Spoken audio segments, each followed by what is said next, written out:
Soyez les bienvenus dans la nouvelle salle de projection numérique du Grand Palais. Cette nouvelle salle est la première étape du plan d'action de l'établissement. C'est une salle très bien située au cœur du bâtiment et qui s'ouvre sur Paris par des baies vitrées qui permettent de contempler les Invalides, la Seine. Cette salle sera destinée à des projections cinématographiques, mais aussi à des conférences-débats et à des performances d'artistes. Nous avons conçu cette salle unique pour les amoureux de l'image, pour satisfaire le public le plus exigeant. Pour en arriver là, il a fallu de longs travaux et un chantier particulièrement minutieux qui prenne en compte la spécificité et la complexité du monument historique.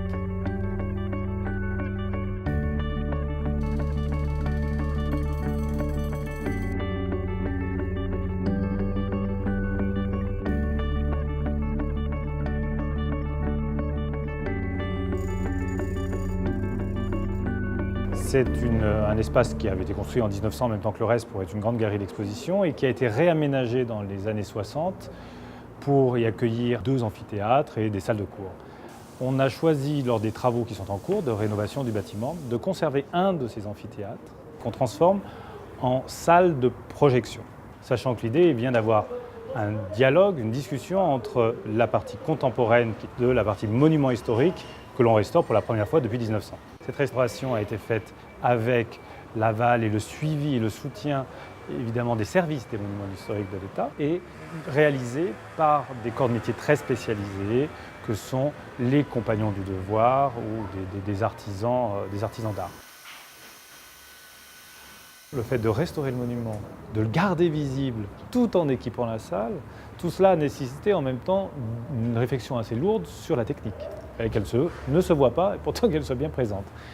Et donc il a fallu avoir une bonne compréhension du bâtiment, placer climatisation, donc accès, ascenseur ou autre, dans des interstices qui se situent dans le bâtiment, un peu les coulisses ou dans les combles, et arriver à organiser tout cela pour maintenir les volumes dans leur pureté, leur intégrité originelle. On a décidé de faire une salle de projection qui soit ouverte sur l'extérieur, avec une grande baie vitrée. C'est quand même une chose qui se faisait au XIXe siècle, c'est fait dans beaucoup de lieux de concert et a beaucoup disparu pour des questions souvent de confort. Donc on aura une grande baie qui, en plus c'est un aimant de vie, hein, au lieu d'être juste une salle purement vouée à la projection, il y a également une mise en scène de cet espace. C'est un espace qui, en soi, est agréable. Le fait que cette grande baie, c'est quelque chose qui est peu commun. On n'est pas dans une salle banale du tout. On est dans une salle exceptionnelle.